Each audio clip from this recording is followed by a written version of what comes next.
اس عورت کے حقوق کو پورا کرے گا، یا عورت کا دوسرا شوہر اس کے بچوں کی حفاظت کرے گا؟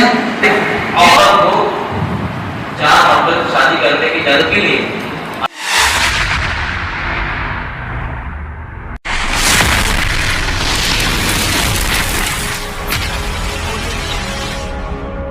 السلام علیکم ورحمۃ اللہ وبرکاتہ۔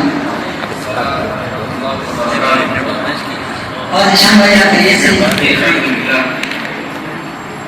جیسا کہ آپ جانتے ہیں آج کل ہم اسلام پر مخالفین اعتراضات کرتے ہیں، اسی وجہ سے ہمارے ذہن میں کچھ سوالات گردش کر رہے ہیں۔ میں آپ سے پوچھنا چاہتا ہوں کہ آپ اس کا جواب دیں گے؟ سب سے پہلا سوال ہے نشان بھائی کہ اسلام تعدد کی اجازت کیوں دیتا ہے؟ ماشاءاللہ آپ کا سوال بڑا ہی درست اور معقول ہے۔ دراصل ثابت بھائی اسلام نے تعدد ازدواج کی اجازت دی، لیکن کچھ شرطوں کے ساتھ دی۔ شرط یہ ہے کہ آدمی انصاف اور عدل کے ساتھ نکاح کرے۔ قرآن پاک نے اس کو کہا ہے ایک منٹ جہاں یہاں تو اس آیت سے پتہ چلتا ہے کہ اسلام میں 4 شادیوں کی اجازت ہے۔ جی آپ پوری بات تو سنیے،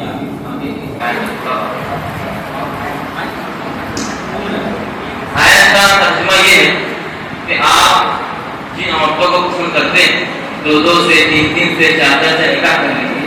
آگے ارشاد فرمایا فَإِن خِفْتُمْ أَلَّا تَعْدِلُوا فَوَاحِدَةً، یعنی اگر آپ اعتدال اور انصاف نہیں کر سکتے تو ایک ہی سے نکاح کیجیے۔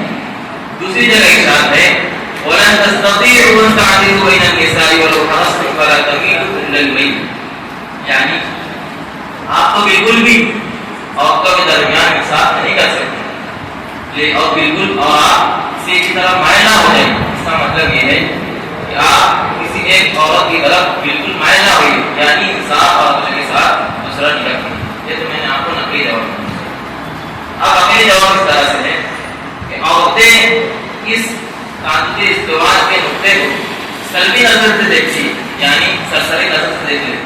اگر ہم اس پر غور و فکر کریں گے تو اس نتیجے پہ نکلیں گے کہ اللہ تعالیٰ نے یہ جو حکم نازل کیا ہے یہ بڑا حکمت بھرا ہوا ہے، اس وجہ سے کہ جن عورتوں کی بعض اسباب کے سبب بعض اسباب سے نکاح نہیں ہوتا ہے وہ اسباب ہم ذکر کرتے ہیں۔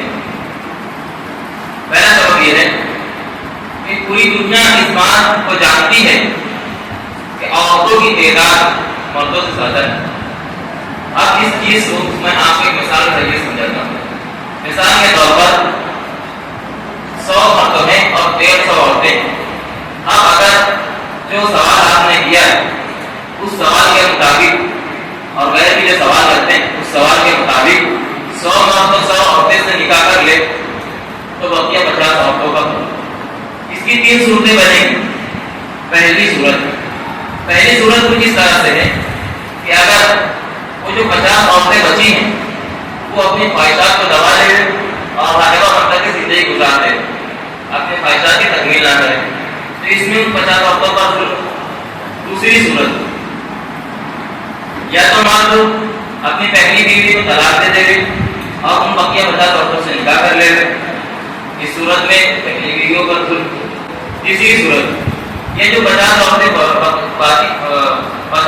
باقی ہیں وہ ان کو کھلا چھوڑ دیا جائے تو وہ طائفہ بن جائے گا، اس میں سماج کا نقصان، سماج پورا برباد اور سماج کا خسارہ ہوگا، اس میں سماج کا نقصان۔ لیکن اگر قرآن کے آپشن پر عمل کیا جاتا ہے، کون سا آپشن؟ 2 3 اور 4 والا، تو اس صورت میں مردوں کا بھی فائدہ، پہلی عورت کا بھی فائدہ اور دوسری عورت کا بھی فائدہ دیکھا جائے گا۔ تو اللہ تعالیٰ نے جو حکم نازل کیا ہے وہ حکم بالکل حکمت سے۔ دوسری مثال میں آپ کو سمجھاتا ہوں حجاب۔ یہ حجاب کیا چیز ہے؟ جی ابھی آپ بات سنیں۔ حجاب کا مطلب ہے توحید۔ مرد کے اندر عورت کی بنسبت توحید کی صلاحیت زیادہ ہوتی ہے۔ عورت کے اندر توحید کی صلاحیت 50 سال تک ہے اور مرد کے اندر توحید کی صلاحیت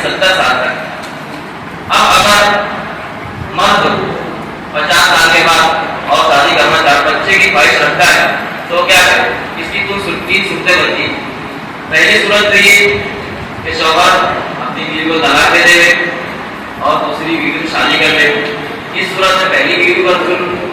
دوسری صورت کیا بنتی ہے؟ دوسری صورت یہ بنتی ہے کہ وہ جو باقی دوسری صورت کچھ اس طرح سے ہے کہ مرد اپنے خواہش کو دبا لے اور پہلی بیوی کے ساتھ رہے تو اس میں مرد کا نقصان مرد کا. لیکن اگر قرآن کے اوصاف پر عمل کیا جاتا ہے یعنی پر کہ ماں باپ من النساء والے پر عمل کیا جاتا ہے تو اس میں تینوں کا فائدہ، پہلی بیوی کا بھی، نماز کا بھی اور مردوں کا بھی فائدہ. اس طرح سے دیکھا جائے تو اللہ تعالیٰ نے جو حکم نازل کیا ہے وہ بالکل حکمت سے پورا. تیسری وجہ میں آپ کو یہ بات بیان کرتا ہوں کہ ہر عورت اپنے اندر ایک فطری جذبہ رکھتی ہے. وہ جذبہ کیا ہے کہ وہ اپنی شادی کرے یا اس کی شادی ہو اور وہ ممتا کی نعمت سے سرفراز. اب اگر ایک ہی شادی کی جائے اور جو بقیہ عورتیں بچ گئی ہیں وہ شادی نہ کرے تو اس نعمت سے محروم ہو جائے گی. دوسرا جو سب سے بڑا نقصان عورتوں کا ہوگا وہ یہ ہے کہ اگر وہ کسی دوسری بیوی کی شریک بن جاتی تو اس میں ان کا فائدہ یہ ہے کہ وہ مالی نقصان سے بچ جائے. مالی اعتبار پر ان کو کوئی ٹینشن نہیں ہوگا. لیکن اگر وہ نکاح نہیں کرتی ہے تو ان کو مالی اعتبار سے بہت بڑی دشواری پیش آئے گی جس کی وجہ سے ان کی زندگی اذیت بن جائے گی. اور ایک وجہ یہ بھی ہے اگر وہ شادی نہیں کرتی تو بے شبہ عورت دوسرے مردوں کا نشانہ بن جائے گی جس کی وجہ سے وہ اپنی عزت و ناموس کھو بیٹھے. یہ بھی ایک وجہ ہے. مجھے امید ہے کہ انشاءاللہ آپ کو ان جوابات سے آپ کا دل نہیں ہو گیا ہوگا. لیکن ساتھی بھائی جس طرح آپ اس معاملے میں بڑے بھائی اور آپ نے بھی اس عنوان پر بڑا گہرا مطالعہ کیا ہے اسی طرح میں نے بھی کیا تھا.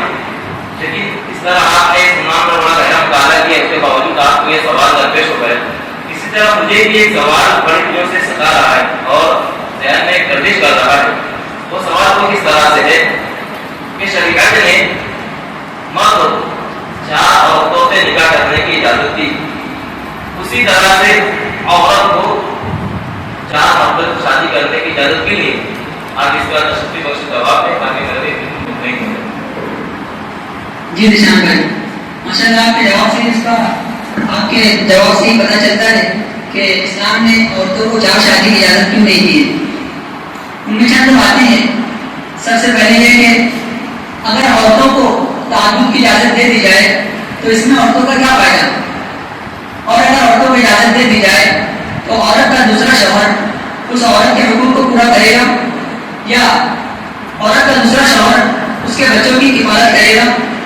یعنی کہ عورت کا دوسرا شوہر اس عورت کے غم درد پریشانی اور اس کے امراض میں اس کے کام آئے گا؟ ہر شخص اس کے لیے جواب دے گا کہ نہیں. یہ ایک بات. دوسری بات یہ ہے کہ اگر عورت کو اجازت دے دی جائے تعدد کی تو جو مرد ہوں گے وہ عورت کو اپنا گراج بنائیں گے جس کے نتیجے میں جو بچہ ہوگا اس کا نسب معلوم ہوگا اور ہر مرد یہ انکار کرے گا کہ میرا بچہ نہیں ہے. تیسری اور اس بچے کا کیا ہوگا تو شریعت اس بچے کے تعلق سے کہیں گی کہ یہ ولد الزنا ہے اور اس بچے کا نسب ثابت نہیں ہوگا. یہ عورت پر ظلم ہوگا اور بچے پر بھی ظلم ہوگا. اسی طریقے سے تیسری بات یہ ہے کہ اگر عورت کو تعدد کی اجازت دے دی جائے تو مرد حضرات جو ہوں گے عورت کے حقوق میں ٹال مٹول کرے گی. پہلا مرد سوچے گا کہ دوسرا مرد اس کے حقوق کو پورا کر دے گا، دوسرا مرد سوچے گا کہ تیسرا اس کے حقوق کو پورا کر دے گا، تیسرا سوچے گا چوتھا پورا کر دے گا. اس طریقے سے آپس میں ٹال مٹول کرے گی.